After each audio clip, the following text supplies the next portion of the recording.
with this lectern. Okay, so today President Biden announced that he is granting clemency to approximately 1,500 Americans, the largest act in a single day, who have demonstrated remorse and rehabilitation, as well as a strong commitment to making their communities safer.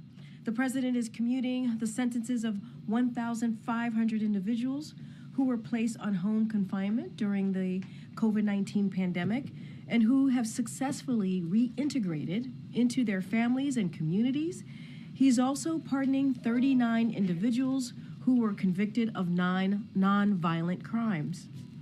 The Americans receiving relief today include a decorated military veteran, a nurse who has led response for a number of natural disasters, and an addiction counselor who volunteers his time to help young people. That's just to name a few. Today's actions build on the president's record of criminal justice reform to help reunite families, strengthen communities, and reintegrate individuals back into society. The president has issued more sentence commutations at this point in his presidency than any of his recent predecessors at the same point in their first terms.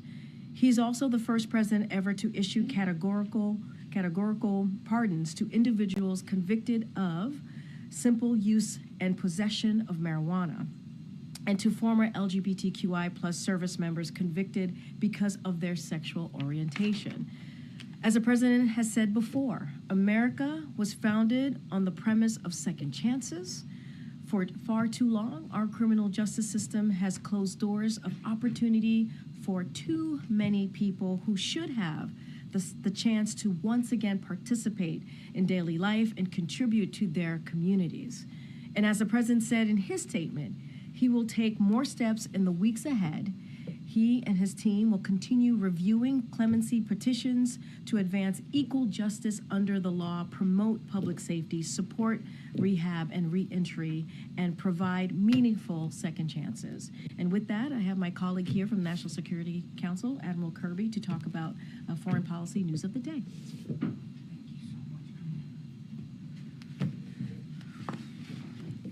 Good afternoon, everybody. Hello. Sorry? We're just saying hello, sir. All right. Look, as y'all know, National Security Advisor Jake Sullivan is in Israel today. He just wrapped up a full day of meetings, including one with Prime Minister Netanyahu. Jake's meeting with the Prime Minister focused on the progress we've made in the region. That means ensuring the Lebanon ceasefire continues to hold, that we continue to engage with all Syrian groups to establish a transition toward an independent and sovereign Syria, and most importantly, that we continue to make progress toward closing a hostage release and ceasefire deal in Gaza so that the hostages, including Americans, can be reunited with their families, so that civilians in Gaza can receive humanitarian assistance that they desperately still need, and so that this war can come to an end. Jake will now travel to Doha and to Cairo to continue these efforts. His travel, of course, coincides with that of Secretary Blinken, who is traveling to Jordan and Turkey, making clear our commitment to a Syrian-led transition process so that the Syrian people and their aspirations can be realized. The president is being regularly briefed on all these meetings and remains in close touch with his national security team as the situation in Syria continues to develop, and it does continue to develop. Tomorrow, he's going to speak virtually with his fellow G7 leaders. They will discuss a range of issues: our shared support to Ukraine, which comes, of course, after the United States dispersed $20 billion to a new World Bank fund that will provide economic support for Ukraine as part of the $50 billion G7 Extraordinary Revenue Acceleration Loan effort. And that, of course, I think, as you all know, leverages income earned from frozen Russian sovereign assets and increasingly puts the cost of war on Russia with no burden to the taxpayer here in the United States. We're going to continue to explore ways to make maximum use of those assets, by the way. And I'd note that also today the president approved a new security assistance package for Ukraine that will provide them with additional air defense, artillery, drones, and armored vehicles. It's the 72nd such drawdown package announced by the United States, and as the president made clear, we're going to continue to provide additional packages right up to the end of this administration. I think G7 leaders can also be expected to discuss ongoing developments in the Middle East, of course, how we're helping Israel defend itself against active threats, and how we're all working towards that Syrian-led process we talked about. Now, I'd also be remiss if I didn't just take a moment to highlight an important milestone in our efforts to keep faith with Afghan allies. As of today, the State Department has issued 76,000 special immigrant visas for Afghan partners and their families, surpassing the number of SIVs issued by all previous administrations combined since the program began back in 2009. They did this by surging staff, by leveraging new technology, by consolidating some cumbersome processing steps, and working hard to verify in better ways applicants' employment status. And of course, we've requested from Congress more visa numbers so that we can continue to do that. Now, finally, I just want to add a few comments on the reports of drone activity here on the East Coast, particularly in and around New Jersey. We have no evidence at this time that the reported drone sightings pose a national security or a public safety threat, or have a foreign nexus. The Department of Homeland Security and the FBI are investigating these sightings, and they're working closely with state and local law enforcement to provide resources using numerous detection methods to better understand their origin. Using very sophisticated electronic detection technologies provided by federal authorities, we have not been able to, and neither have state or local law enforcement authorities, corroborate any of the reported visual sightings. To the contrary, upon review of available imagery, it appears that many of the reported sightings are actually manned aircraft that are being operated lawfully. The United States Coast Guard is providing support to the state of New Jersey and has confirmed that there is no evidence of any foreign-based involvement from coastal vessels. And importantly, there are no reported or confirmed drone sightings in any restricted airspace. Now, that said, we certainly take seriously the threat that can be posed by unmanned aircraft systems, which is why law enforcement and other agencies continue to support New Jersey and investigate the reports, even though they have uncovered no malicious activity or intent at this particular stage. While there is no known malicious activity occurring, the reported sightings there do, however, highlight a gap in authorities. And so we urge Congress to pass important legislation that will extend and expand existing counter-drone authorities so that we are better prepared to identify and mitigate any potential threats to airports or other critical infrastructure, and so that state and local authorities are provided all the tools that they need to respond to such threats as well. Now, tomorrow, there's a little thing called the Army-Navy game. We wish both sides a good game. We thank them for their service now, of course, at these service academies, and for their service in the future. We don't officially take sides here at the National Security Council, but go Navy, beat Army. Thank you, Admiral. Good luck. What is the White House reaction to President Xi being invited to President-elect Trump's inauguration next month? Well, it's going to be up to President-elect Trump to decide who's going to sit with him there at the inauguration, who's going to be there. We've worked really hard on this most consequential of bilateral relationships. The President met with Xi Jinping a number of times, including recently, and as you know, at APEC. And we believe that as we get ready to turn over things to the Trump team, that we're turning over a U.S.-China relationship that is in better shape than the one we found it in. That doesn't mean that we don't have disagreements. We do, and we will, and I'm sure they will too. But we're working hard on this relationship, and we'll do that right to the end. Did President Biden invite any foreign leaders to his inauguration in 2021? Oh, geez, I don't know. I'd have to take that question. I don't know. One other question about Travis Timmerman. Was the U.S. aware that he was missing and being detained in Syria before this week? I am not aware of any indication that we had that this gentleman was in Syria. I want to remind that we are just getting word of this, and we're trying to confirm his identity at this point. So the State Department is working hard on that right now. I am not aware that we had any prior indication that he was in Syria. It's also a good reminder for everybody, if you're traveling overseas, to enroll in the State Department's SET program so that they have an idea of who you are and where you are. It's voluntary, of course, but we recommend that to everybody. Thank you. So regarding Travis Timmerman, have there been any other I don't know, have there been any other Americans or people who have been saying that they're American uncovered in detention following what the events in Syria? And then regarding Americans, do you have any updates on Austin Tice? On your first question, not that I'm aware of. On your second question, we don't have any additional context or information about Austin since the events of the weekend in Syria, but we are working very, very hard. And as we've said in the past, we hope that developments in Syria could lead to some opportunities and some more information, but right now we don't have anything. Are you concerned that there isn't more information around Tice? There isn't more of an update, considering the fact that we're seeing these prisons sort of people released? Would you have expected to have more news about Austin Tice at this point? We're concerned about Mr. Tice. We're concerned about finding out more about him, where he is, his condition. We certainly, as the president said on Sunday, want to do everything we can to get him back with his family where he belongs. Would we like to have had more information in the last 48, 72 hours? You betcha. And we're working hard, and we're in touch with interlocutors and counterparts in and outside Syria to try to get as much information as we can, but I don't have anything additional to report to you today. And just following up on the news that President-elect Trump's press secretary confirmed that she was invited. You yourself have talked about wanting a competitive relationship that doesn't have conflict, like you said, a better relationship now than 4 years ago with China. So what's your take? Was it a wise move?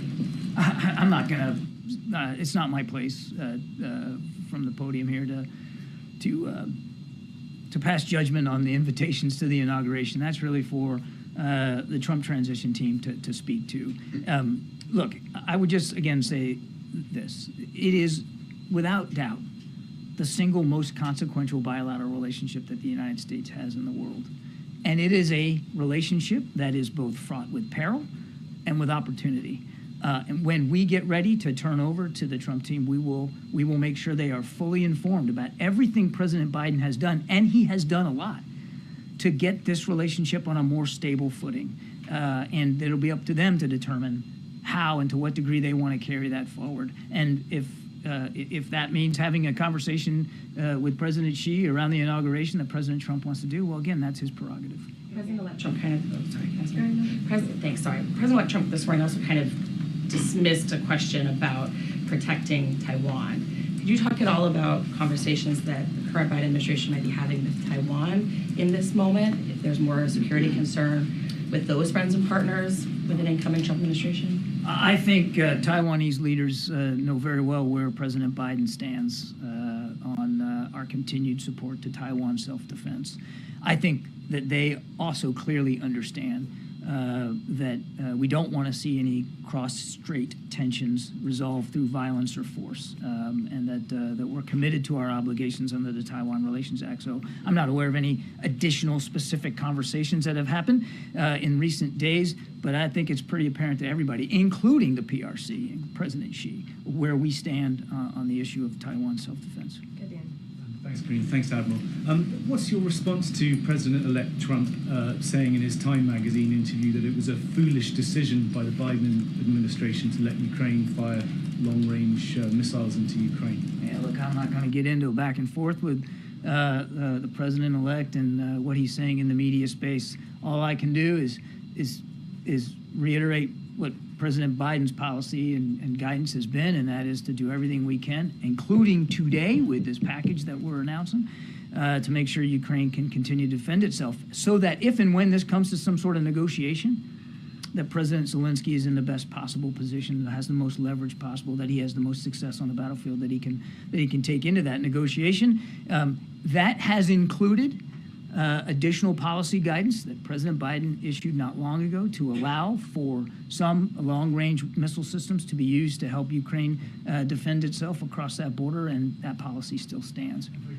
Extending any congratulations to President-elect Trump on his second Time Person of the Year award? I actually didn't know that that had happened. I don't have anything more to say on that. Karine, I want to go back to Austin Tice. Can you give us some information about the U.S. presence on the ground? who's there to secure his release? Because it seems to be like it's a battle between journalists who are trying to reach to any American prisoners there. And this is what happened this morning. Let's not get ahead of where we are right now. Two things. One, U.S. military presence in Syria is predominantly in the east, and it's designed solely to help us with the counter-ISIS missions. And we're working with the Syrian Democratic Forces to that end. That's why they're there, and that's the only reason that they're there. We don't have enough information right now about Mr. Tice and his whereabouts and his condition to develop any kind of policy options in terms of getting him home. So let's just not get ahead of where we are right now. Right now, we're really trying, and we hope that developments in Syria will give us the opportunity to glean more information. Sorry, I just want to follow on this. So you're saying that there's no FBI agents, there is nobody from the hostage departments that the U.S. was dealing, who's on the ground now in Syria? Because I'm aware of the Hostage Aid, it's an organization that's trying to find all hostages all over, American hostages. They are on the ground. And there are journalists, including my station, who are actually the first station to reach Mr. Trevor this morning. The work that we're doing, the presence that we have in Syria is largely around counterterrorism missions. Again, I don't have policy options to speak to right now about finding and retrieving Mr. Tice. We just don't have enough information at this point. Please. You have called on the Israelis many times from this podium to make sure they avoid civilian casualties and aid workers who've been working in Gaza. In the last week, every single day, there's at least 50 civilians have been killed, including entire families, and 34 aid workers. So has your message gone on deaf ears, or are you following up with what's happening there? How is civilians are being killed every single day, and we don't hear much about it? We talk to the Israelis almost every day about their operations and about how we want to see them be more careful and minimize civilian casualties. And my goodness, Jake Sullivan, our national security advisor, is in Israel today.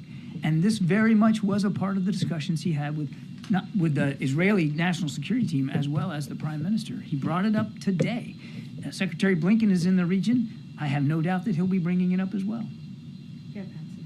Thank you, Brandon. John, two questions. One on Afghanistan, if you have any thoughts on the death of the Taliban minister Khalil Rahman Haqqani in a suicide bombing claimed by a regional Islamic State affiliate? I think, look, we're just getting information about this. I think it's a little too soon for me to make a comment. The only thing I would say is that we recognize, and we said so at the time, that there was still an ISIS threat inside Afghanistan, and clearly they have set their sights on the Taliban, but I don't really have anything more to say on that. Is there anything in terms of U.S. over-horizon capability? Can you comment on that in terms of, how this kind of suicide bombing? We maintain and have improved since our withdrawal from Afghanistan the ability to conduct over-the-horizon counterterrorism operations anywhere in the world, and we've proven our ability to do that, including in places like Afghanistan since we left. One on Venezuela, if you don't mind, John. So Argentina is accusing Venezuela of continually harassing members of the opposition that's sheltering in their diplomatic compound in Caracas. Do you have any comments on that? Let me get back to you on that one. Yeah, John, thanks so much. On Syria again, what is the United States doing to ensure that there are no clashes between the Turkey-backed SNA and the U.S. allied Kurdish militia there? Yeah. One of the things we want to make sure is that the Syrian Democratic Forces stay partnered with us on counter-ISIS missions. And we have seen in the past where certain parts of the SDF, if they perceived other threats and challenges, they've in the past, they've kind of moved off that mission, and we don't want to see that happen.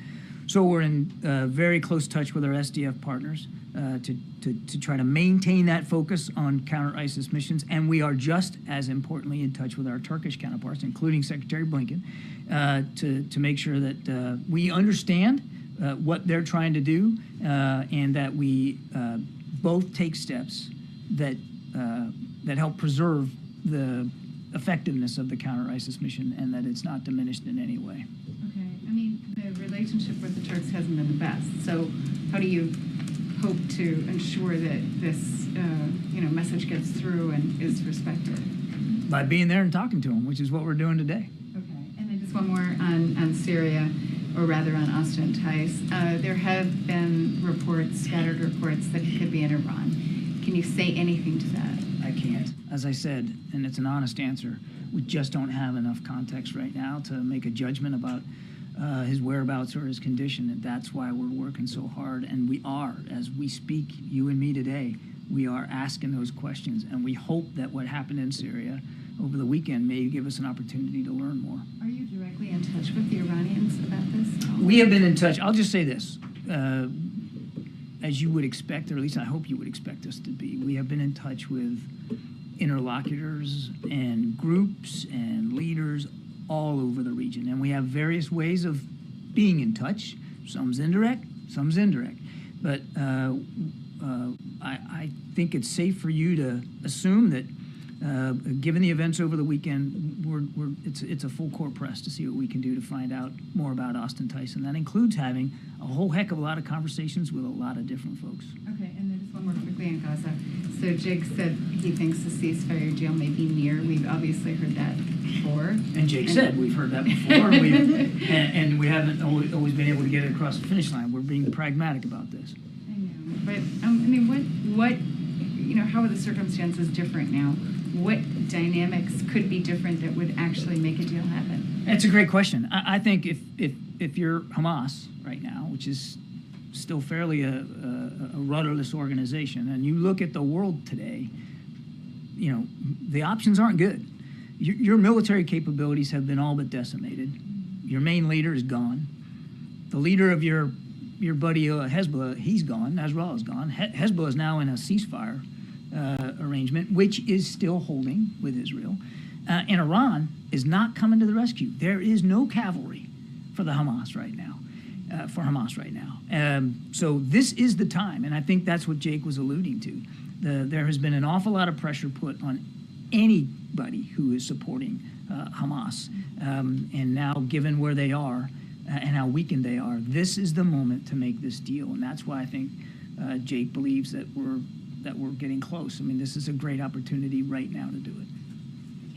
Thank you, Karine. Just to follow on Gaza, in those comments in Jerusalem earlier today, Jake Sullivan said that the posture of both Prime Minister Netanyahu to do a deal and the posture of Hamas at the negotiating table in the wake of the ceasefire between Israel and Lebanon had changed favorably toward a deal. I'm just wondering if you could elaborate a little bit more on that dynamic and what he's referencing there. Well, it's kind of my answer to Andrea. I mean, the situation for Hamas has radically changed, particularly because of what's happened. And I would add, one thing I didn't add was events in Syria, because now Assad's gone.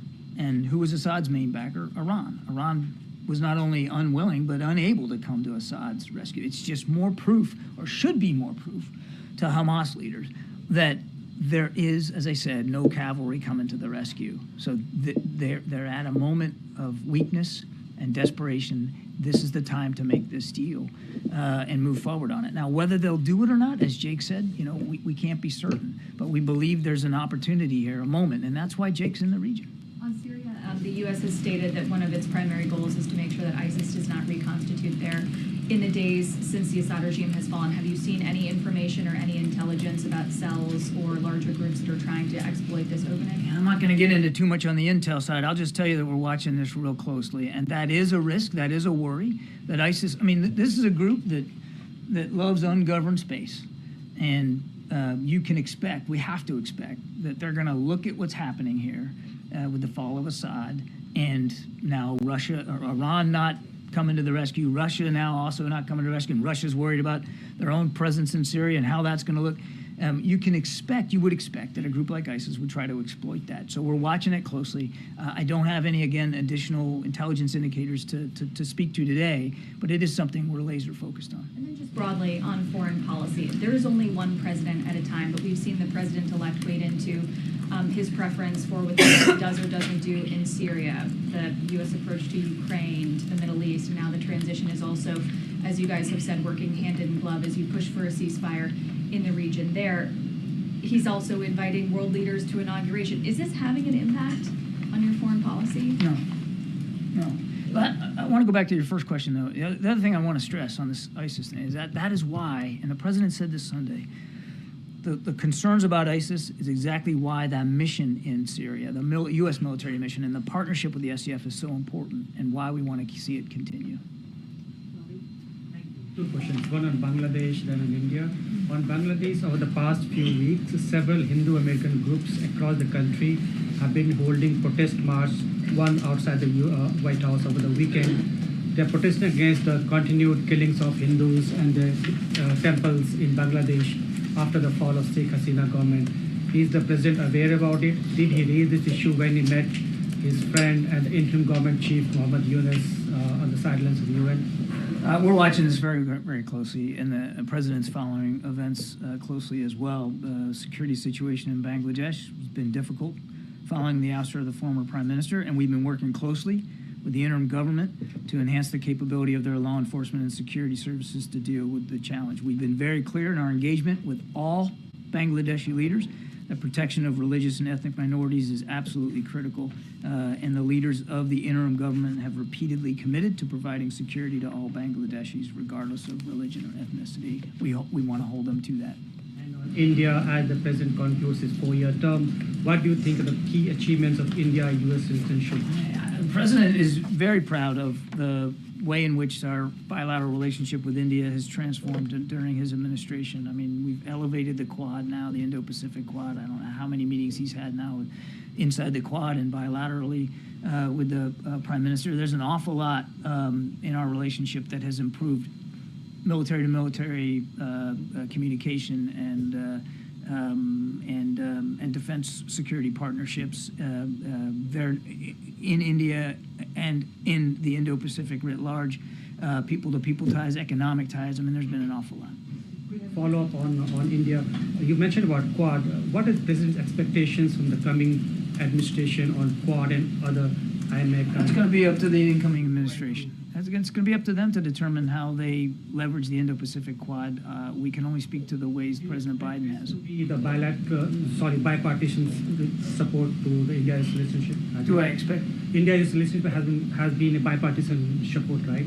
Both the sides are supported. I don't see anything in the future which would indicate a change in that. There has been strong bipartisan support for growing this bilateral relationship, and I would expect that that'll continue. Hey, John. Oh, yeah. President-elect Trump last night named a new director for the Voice of America, Carrie Lake. Do you think that the president has the authority to name a new director of that news group? I understand that there's. I actually don't. You know what? I think I should take the question because I don't understand enough about the process there to really weigh in on that. So why don't we take that question? Can you just react generally to the fact that this is a nonpartisan agency and Carrie Lake is someone who just ran a Senate campaign? Just any reaction to the fact that I'm just not going to get into casting judgments on names that the president-elect is putting forward for various jobs. That is for him and his team to speak to. What I can tell you, President Biden and this entire administration, and that includes me personally, great respect for Voice of America and the work that they do here and around the world. We respect that. They have an editorial independence, which I think is absolutely vital for them to be able to do their job credibly. If you're going to have the name Voice of America on your bumper sticker, then you can expect that certain people around the world may look askance at that. But the fact that they are editorially independent and do good, solid reporting on their own, I think speaks volumes about how valuable they are to making sure that the proper news and context and information gets to audiences around the world. I'm very proud of them. Hi, thanks, Karine. Thanks, John. At the top of your remarks, you talked about the administration's commitment to an independent and sovereign Syria. And of course, Israel has sent its forces into the buffer zone adjacent to the Golan Heights and apparently beyond it. The presence of foreign troops would seem inconsistent with an independent and sovereign Syria. So will the administration pressure its ally to withdraw those troops? We are in discussions with the Israelis, as you might expect us to be, about their operations there inside that buffer zone, and staying in close touch, as Jake did today, with better understanding what their goals and objectives are. I would tell you, I would point you to what they have said, which is this is a temporary measure to deal with exigent circumstances, and what we recognize what they recognize, that there are some legitimate threats that they're trying to. Have they given any indication what they mean by temporary, given that they've been, in occupation of I the think Golan I'd point you Heights to the since Israelis to 1967? speak to their military operations. Thanks, Karine. John, on the drones, does the U.S. government have any of its own imagery or video of these systems? I'm not aware that we have U.S. government produced imagery ourselves, but as I said in my opening statement, we have certainly done thorough analysis of the existing imagery. Like from people's cell phones that we're seeing? Basically, with what you're looking at, how can you credibly tell people that there is no public safety threat, there's no national security threat, that there's no reason to believe that a foreign government is involved? Because the analysis thus far, in an investigation that is ongoing, has not revealed any national security or malicious intent or criminal activity. But, Jackie, I would remind you, we're at the beginning here, not the end. There's a lot more work to be done, and we're working closely with state and local authorities to gain more information. I would argue that we're moving pretty well here with a sense of energy to try to figure out what we can do to learn more about this. We're still in the middle of an ongoing investigation, and I'm up here explaining to you and let you know what we know so far, what we believe so far. If information comes to light that changes that characterization, then my goodness, we'll be the first ones to let you know. But right now, there's just no indication that this is some sort of foreign malign activity or, in fact, even criminal. Well, what I don't understand is, this has been happening since late November. I don't know that the law enforcement officials or residents in New York and New Jersey, or even the Democratic senators who wrote to Director Ray Mayorkas and the FAA administrator today would think that this has been handled with a sense of urgency. But that being said, has the President or the Secretary of Defense issued any guidance to NORTHCOM or military installations to act on these systems if they're deemed to be a threat in any way? And what's the benchmark for that determination? So two thoughts. First of all, you're right, late November. It is now, the 12th of December. I think it shows that we're moving on with this, and we're going to stay on it. So I want to disabuse you of any notion that we're not taking this seriously, because we are. I can also tell you that if the President, as Commander-in-Chief, believed, based on the information that he'd been given, that there was a national security threat at play here, or even a public safety threat at play here, he would issue the appropriate directives to not only law enforcement, but perhaps even the military if that was needed. I want to go back to something I said at the top. There has been no evidence of any of this activity in or near restricted spaces. That's not what the senators said in the letter. They said, in fact, that they've been observed maneuvering their critical infrastructure, sensitive locations, including reservoirs and military installations, and cited a concern from law enforcement about public safety threats because a medevac helicopter was prevented from transporting a seriously injured patient for care because of the presence of these drones. I stand by my opening statement. Can you make that make more sense? Because I think people in New York and New Jersey see drones the size of an SUV over their house every night and think that that doesn't make any sense. Certainly I understand why people would be looking at this and being concerned about it. We're concerned about it too, which is why we have the Department of Homeland Security and the FBI, my goodness, looking at this. And we're taking it seriously. We understand that people are concerned. We understand that they got questions. We got questions too. And we're working hard to get the answers to that. What I can tell you as we sit here today, at 2:16 in the afternoon on the 12th, is we haven't seen any indication thus far that there's a public safety risk, and we haven't seen. Does the government know what they are? We are still investigating this. I can't tell you definitively. I cannot characterize for you definitively what these sightings are. I can just go back to what I said at the opening. We've looked at the imagery. We can't corroborate some of the reported sightings through our own expert analysis using sophisticated detection techniques, but that doesn't mean that, we're putting our pen down here this afternoon and calling it a day. We're going to keep at this. What are you doing, though? We are continuing to investigate it, as I said in my opening statement, 2 federal agencies, as well as the United States Coast Guard and state and local law enforcement officials, which we are staying in close touch with. picking up on drones, has it reached a level, or is there a level determined by which the president or the administration, more directly, would prohibit any use of the airspace, since it is regulated, for drones for a period of time to try to figure out who they are and to remove this anxiety that people in the Northeast are feeling? I don't know that we're at a stage right now where we're considering that sort of a policy option. But I can tell you that we're going to keep an open mind here. And I think we're going to, whatever policy options we determine are appropriate will be informed by the investigation. And thus far, in this early stage of the investigation, there's just no national security threat that we see and no public safety risk. So again, you want to be careful that you don't you don't jump to conclusions and you don't jump to policy options that may not be appropriate at this particular stage. But we'll obviously see where it goes, and we'll be informed by investigators. One other topic, with Jake in Israel and issues related to Ukraine and Russia, the Middle East and so forth, with 40 days to go, do you feel that the Biden foreign policy team is in a cooperate with a very vocal president-elect who is talking about these issues to achieve the aims that you have, or do you view it as this is really your negotiation to have, whether it's in Israel, whether it's with Ukraine? Is it coordination, competition? How would you describe? I would say consultation.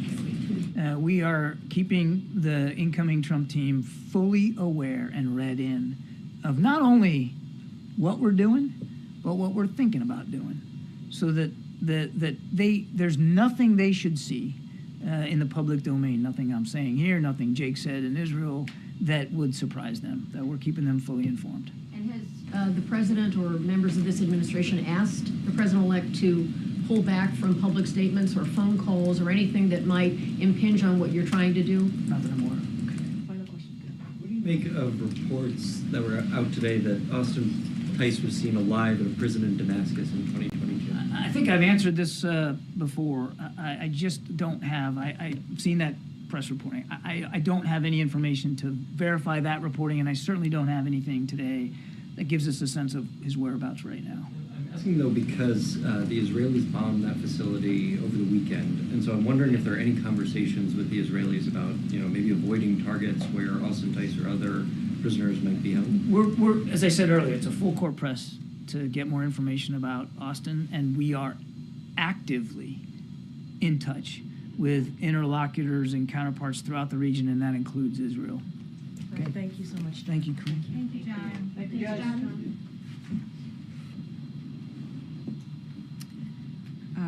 Before we continue, I was asked by one of my colleagues to flag Rodney's sweater.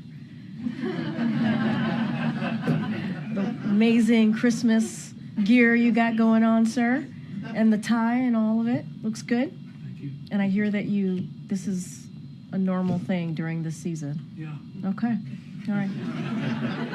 This is why he's behind the camera. he's like, no, I meant that nicely. She's right. I meant that really nicely. He's like, please don't talk to me. That's what I meant. I meant don't talk to me. For me to go.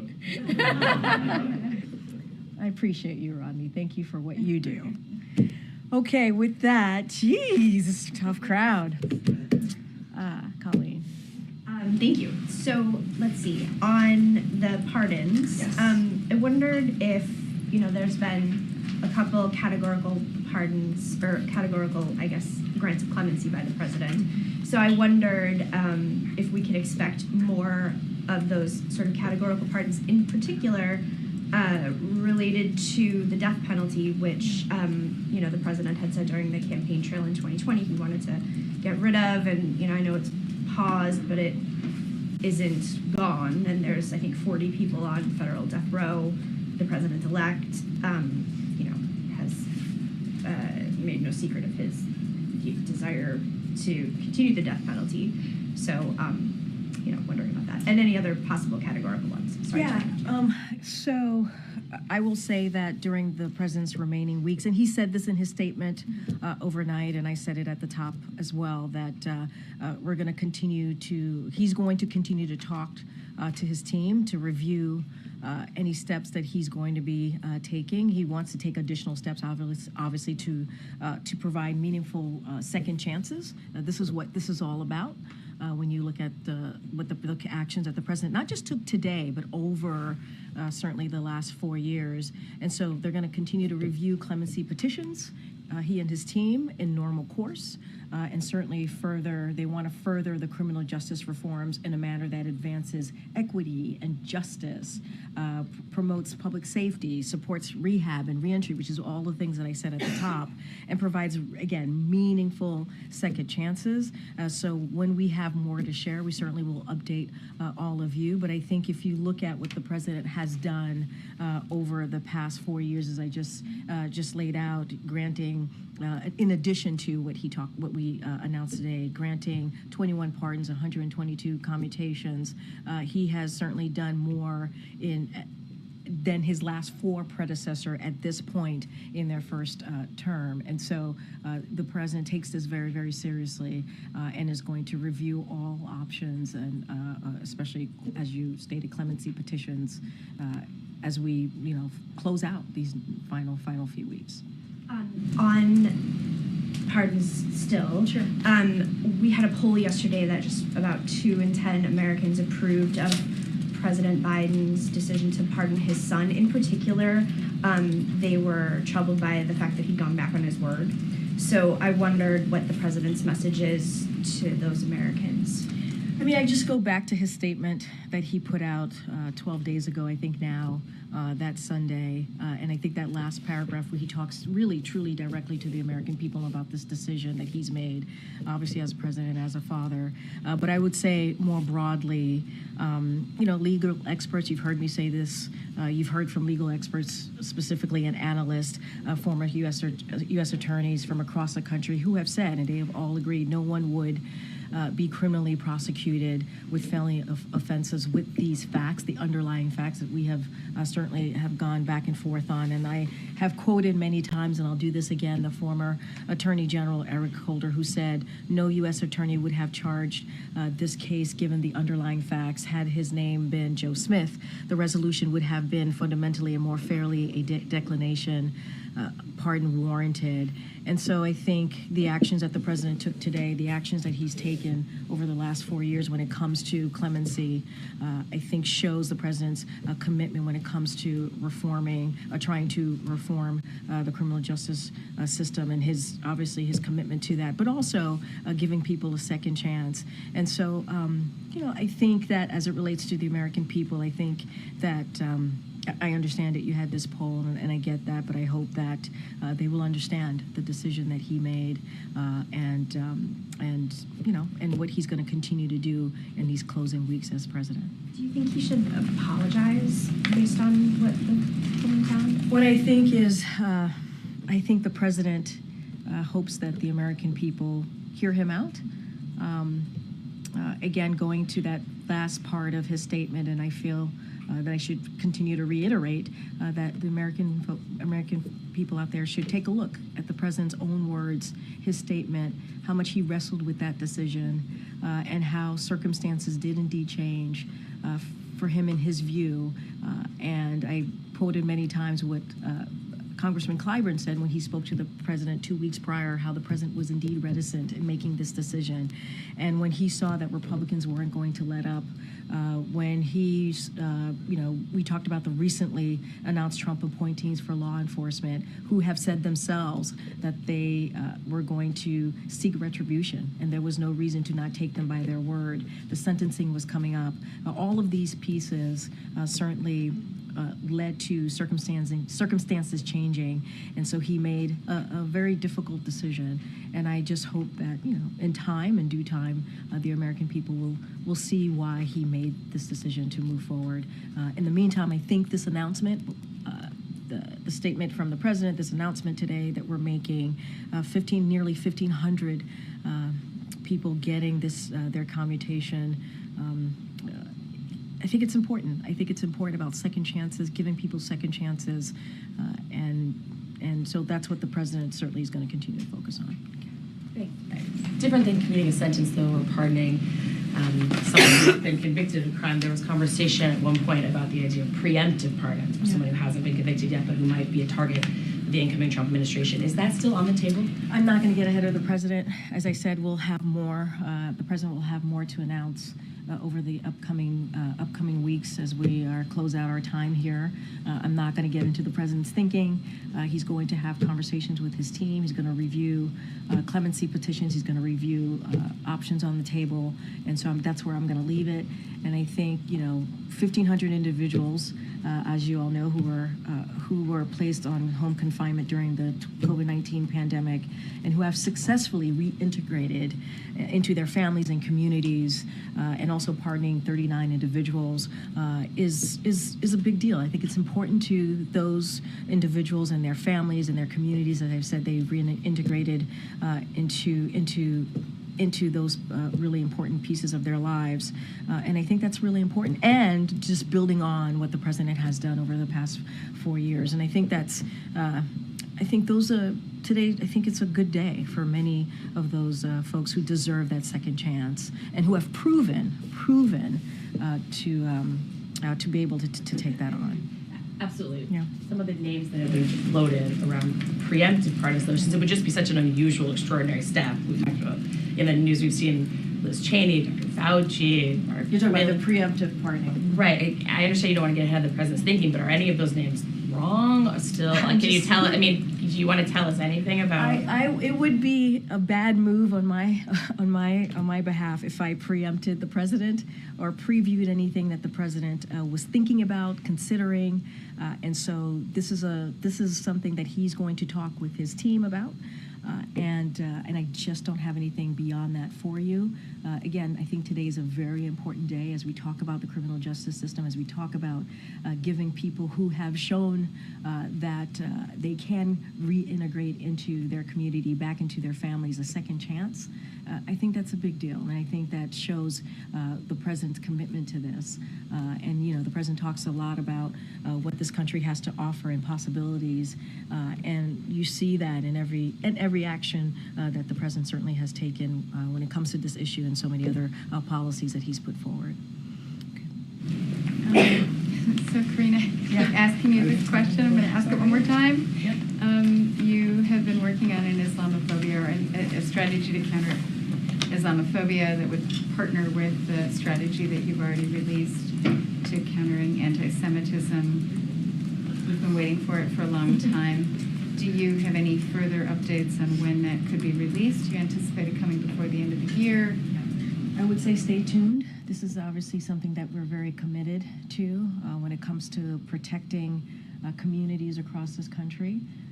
You saw that in our anti-Semitism strategy, and obviously we've been talking about this Islamophobia strategy as well, or talking about coming up with a way forward in protecting communities. Certainly that's the president's commitment. I don't have anything to share right now at this moment at this podium behind this lectern, but I would say stay tuned. Given the former president's ban on entry for people from Muslim majority countries, also known as the Muslim ban, at the beginning of this term. Which we repealed and dealt with that very No, early I on. understand, but there were many people on no-fly lists, and there still are some people on no-fly lists. Is there any preemptive action that the administration can take to guard against that kind of, mass move again this time? Well, you know where the president stands on this in this administration. I don't have any policy announcement to share with you at this time, and so I'll just leave it there. Okay, and then just on the Pardons and Clemency Act,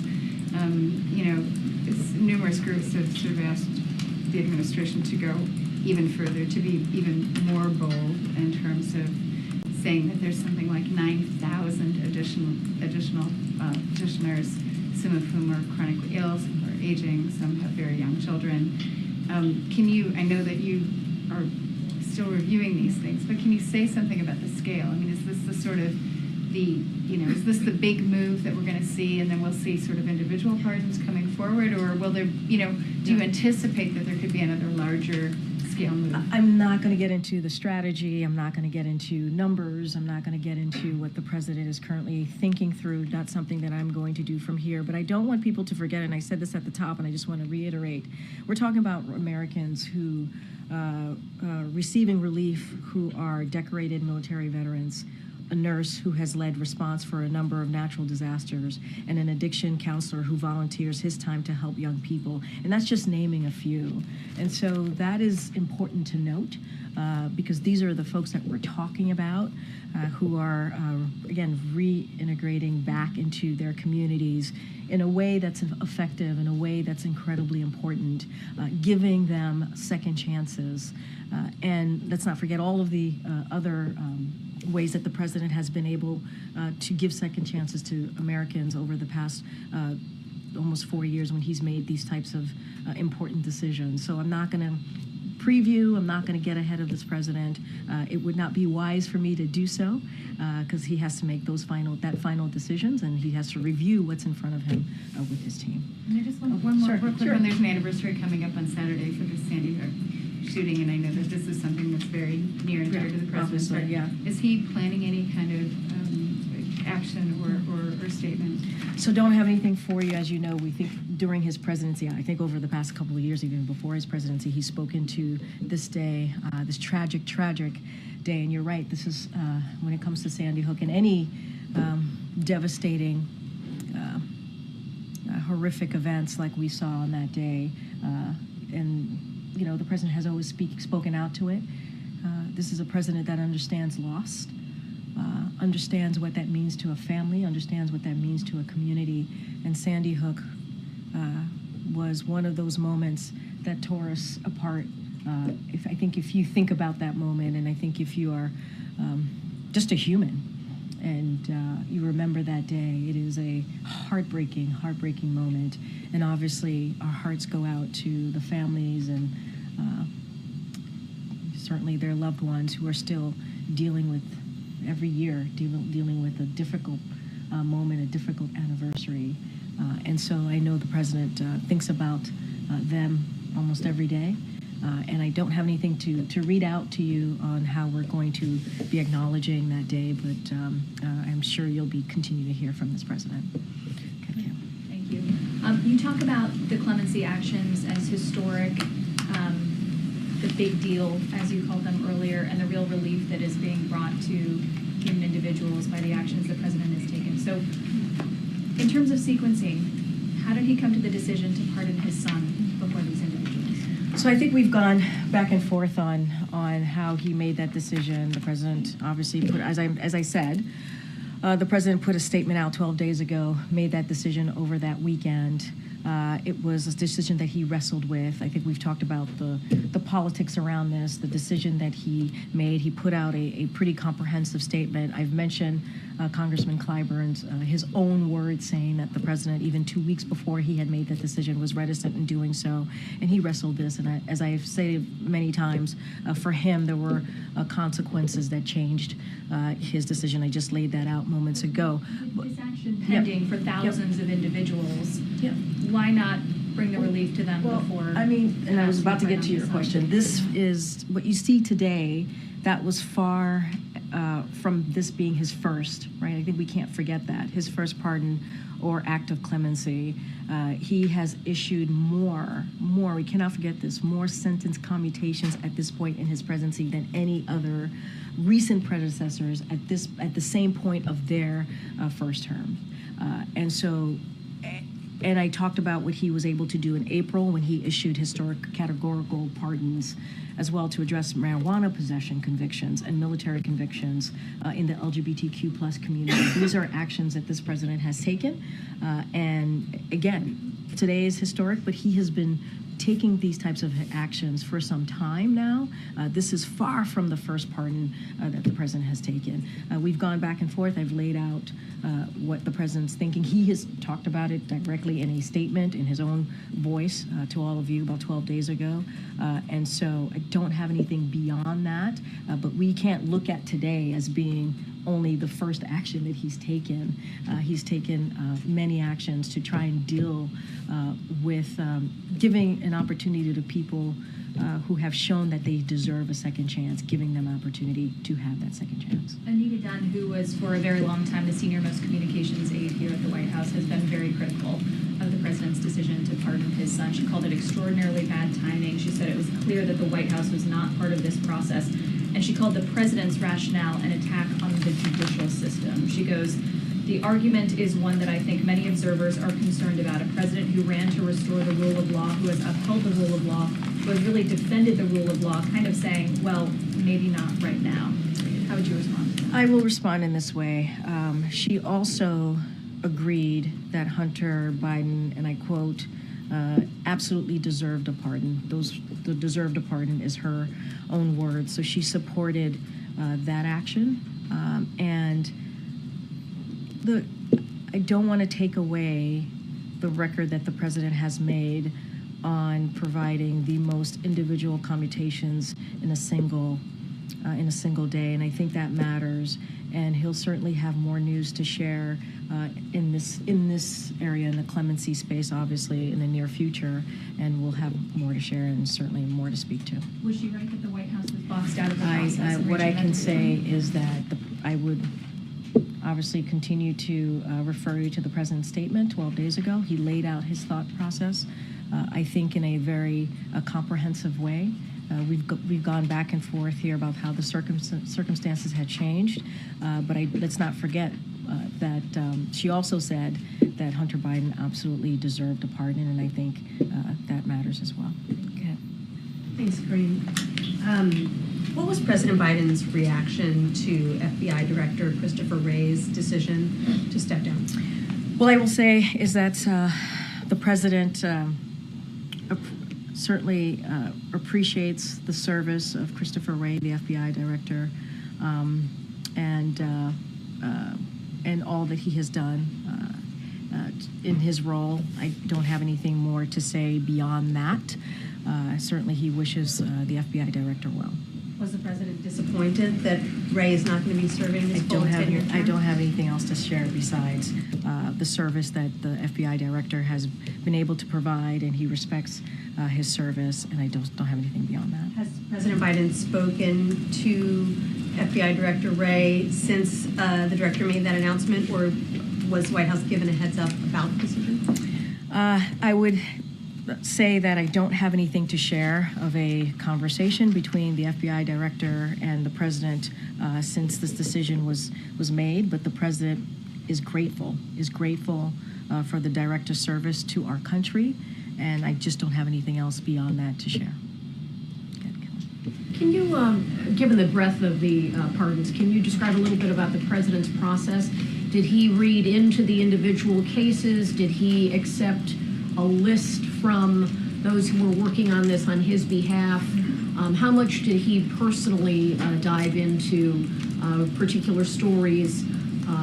And did he decline on any of the ones brought to him for this time, or was it sort of a big package presented to the president? So I'm not going to go into step by step of this process. What I can say is this is a president who certainly takes this very seriously, understands the importance of when an individual is able to show that they can reconnect with their community, reconnect with their family, be part of a community in a way that I just laid out. When you think about military veteran, we think about a nurse that's been very helpful in disaster response. He takes that all into account. He wants to make sure that that there are specific criteria that are made, if you will. In this case, the Bureau of Prisons obviously was very involved in looking at. When I say very involved, when they made the decision on the home confinement of these folks, and so obviously that is a big part of it too. And look, they've all just demonstrated good behavior. Have shown that incarceration and at-home confinement has been successful in their rehabilitation. And those are all important criteria to look at. But this is something, obviously, his team reviews. It's presented to the president. He makes this decision on how to move forward. I'm not going to get into the nitty-gritty, but these are important facts that I just laid out to certainly look at when you think about getting back into the community, showing that it is meaningful to get that second chance because what these individuals have been able to do. Go ahead, Annie. Thanks, Karine. On the pardons today, can you say whether the president has signed all the paperwork and it's completely finalized, the signature on it? Well, my assumption is that this is ready to go since we made the announcement and that we've announced it obviously overnight. And so this is ready to go and we're moving forward. We wouldn't have made this announcement if we weren't. And so that's what I could speak to. This is something that the president has decided on and we're taking certainly the steps to make this happen. And would you be able to say sort of precisely when he signed it? Or maybe I don't have specifics on signature, when it was signed, how the process even works. I know that we just made an announcement, obviously, overnight on this really, this granting clemency of nearly 1,500 people. I think that's a big deal. 39 individuals were certainly pardoned, who were convicted of nonviolent crimes. And I think this is important to just not forget, but I don't have the specifics of the process or how it works. But obviously it's out there and we're moving forward with it. And then one other thing, you had been asked several times about whether Hunter Biden would receive a pardon and responded to that question. Yeah. In that vein, can you tell me whether the president is considering a pardon for his son, James Biden? Look, what I can speak to is the president made that decision, right, about Hunter Biden. He put it in his own words. I don't have anything to share beyond that. What I can say is not that I'm aware of, but I just don't have anything else beyond that. And the president certainly is going to, more broadly speaking, as we move forward to the next couple of weeks, he obviously is going to review with his team about other clemency decisions, and they're taking additional steps. And so that's what I can speak to at this time. Okay. Thank you. During the past clemency actions you were talking about, it seemed like most of the time the recipients were nonviolent, drug offenders, low-level drug crimes. There were a couple recipients here, though. I mean, a judge who participated in a scheme that sent juveniles to for-profit jails, Medicare fraud, real estate fraud. I guess what I'm wondering is, was the crime that was committed also part of the criteria here? Or was it the mere fact where if you were somebody on home confinement, despite the crime you committed, but just the fact that you were on home confinement, you received a commutation? So there are two different things, right? There is the 1,500 folks who were placed on home confinement during COVID. Okay, I didn't know because those are commutation, right? So I didn't know. Those are commutations, okay, right. So you were saying pardon, so I just wanted to make sure that. To clarify, those examples I listed are part of the 1,500. Okay, because as you know, there were 39 people who were pardoned. So two different things. I just want to make sure we were on the same page. So this is definitely related to the home confinement for COVID. Let's not forget there was the CARE Act of 2020, right? This is all connected certainly to that, and those are the individuals who had home confinement and they successfully reintegrated into their families, into their communities, and that's the group of people, that category, if you will, that we were looking at. But like if just the fact that they were on home confinement, they received a commutation here. No. Did you factor in any, in the process, do you also factor in the individual cases and the individual Well, I think what's important is that they were successfully able to reintegrate into their communities and back into their families, right? They showed that having a second chance is something that they should be given, right? And so that is what's important, that let's not forget that the successfully reintegrating, and I think that's a huge factor. That matters as well. The home confinement, obviously, that's the category that they were in during that CARE Act of 2020. As you know, there was a decision because of the COVID-19 pandemic to move forward back in 2020 before the president was obviously in office. And these folks, this 1,500 that we're talking about, the nearly 1,500, were able to successfully reintegrate. And I think that's a criteria that we can't forget, and that's a criteria that's incredibly important here as the president made his decision. And to follow up on, I think, Kelly's question, I know you don't want to go step by step in the process, but can we say accurately that the president looked at any of these applications? What I can say is this president made this decision. This is the president that made the decision to move forward on this. What was his involvement, though? Did they present him the applications? I and he mean, said obviously yes, the or- president was presented from his team the granting the clemency, right, of these approximately 1,500 Americans and also the 39 that he pardoned. He was presented that by his team, and he made the decision. This would not have happened. We cannot forget, this would not have happened if the president didn't sign off on it, if the president didn't decide to move forward. And we can't forget what the president has done. We're talking about, let's not forget the past. Yes, we're talking about today, but we can't forget the president has also done 122 commutations, 21 pardons before this. We can't forget that the president issued categorical pardons for LGBTQ plus service members convicted because of their sexual orientation or identity, gender identity, and individuals charged with simply possession of marijuana. And he just did that back in April. So the president has certainly taken action to show the importance of giving Americans second chances, and this is a continuation. This is not just a one-day thing. This is a continuation of the president taking clemency and giving people second chances very, very seriously, and understanding how much that means to families and certainly communities. Okay. Has the president called any of the people he granted pardons to? Do you have anything to read out on that front? It's a good question. I don't have anything to read out on the president calling any of the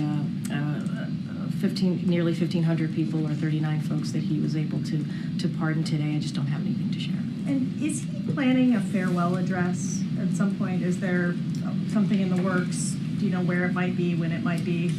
So I don't. We'll certainly have more to share. What the last couple of weeks, last couple of days of the president's administration would look like, if he's going to be giving any big speeches or giving any important remarks as he ends his presidency. I don't have anything right now in this moment, but I would say stay tuned. We'll have a lot more to share as to what January post-holiday will look like. Go ahead. Go ahead. I know I was supposed to call you. I didn't. Thank you. Back to Austin Tice. Okay. With sure. apologies. No apologies. That's an important. No, it's important. No apologies. So I believe it was last Friday when the family of Austin Tice said that they had spoken to officials here at the White House. Yeah, they met with National Security Advisor Jake Sullivan at the end of last week. Yes. And then they had a statement at the National Press Club where they said that they had been told from a reliable source, we assume Sullivan, that Austin was alive and that he was being treated well.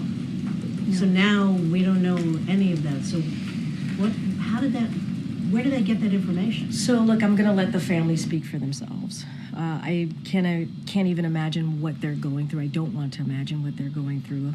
I know this has been a difficult time for them. But what I can say is when it comes to Austin Tice, this is a top priority for this president. He said that himself. And there is no indication that he is not alive, but there's also no indication about his location or condition. And so what our goal is to bring him home. And so we hope certainly that he is alive, and as we have stated many times before, we are talking through this with the Turks, and we want to do everything that we can to bring him home. It is a top priority for this president and this administration, and that's how we're going to continue to move forward on this. All right, everybody. Will there be further meetings between now and the end of this? Well, as you know, this administration, including the National Security Advisor, Jake Sullivan, has met with many family members of Americans who are wrongfully detained, held hostage. That is something, and also the president has done this as well. National Security Advisor, as I just mentioned, just met with Austin Tice's family just this past week, and so we're going to continue to certainly stay engaged and in touch. I don't have any meetings to preview for you at this time, but we've been pretty consistent in staying in touch with these families. Again, our hearts go out to them. Our hearts go out to them as they are dealing with an incredibly difficult time. All right, thanks everybody. Thank you.